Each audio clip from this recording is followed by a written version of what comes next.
Hi అందరికి ఈరోజు మా పిల్లల మార్నింగ్ బ్రేక్ఫాస్ట్కి అయితే ఈ విధంగా హాఫ్ ఆనియన్ సన్నగా కట్ చేసుకొని నీట్గా వాష్ చేసుకున్న పాలక్ కూడా ఈ విధంగా సన్నగా కట్ చేసుకున్నాను.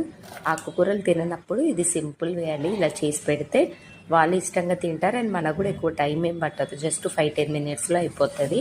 ఇందులో కొంచెం జీలకర్ర, సాల్ట్, ధనియా పౌడర్, అలాగే కొద్దిగా గరం మసాలా, చిన్న పచ్చిమిర్చి, అల్లం ముక్కని కచ్చిపచ్చిగా దంచి వేసుకున్నాను. కరివేపాకు, 2 ఎగ్స్ వేసుకొని ఈ విధంగా మంచిగా ప్లఫీగా బీట్ చేసేసుకోండి. ఇంకా మీరు మామూలుగా చిన్న అంటే టోల్డర్స్ 12 months బేబీస్ కూడా ఇలా వేయవచ్చు. సాల్ట్ అదంతా తీసేసి పాలక్ని జస్ట్ బాయిల్ చేసి వేసేసుకోండి. నేనైతే ఇక్కడ ఒక 2 బ్రెడ్ స్లైసెస్, ఈరోజు మా కన్నయ్యకి ఎగ్జామ్ ఉందండి, ఇంకా జస్ట్ హాఫ్ డేని స్కూల్ అన్నట్టు, అందుకే బ్రేక్ఫాస్ట్ ఒక ఫ్రూట్ అయితే ఇలా పెట్టేశాను. సో ఇష్టంగా కూడా తింటాడు కదా అనేసి నెక్స్ట్ 2 బ్రెడ్ స్లైసెస్ ఈ విధంగా బ్రెడ్ ఆమ్లెట్ లాగా వేసాను. చాలా బాగుంది అండ్ టేస్ట్ కూడా.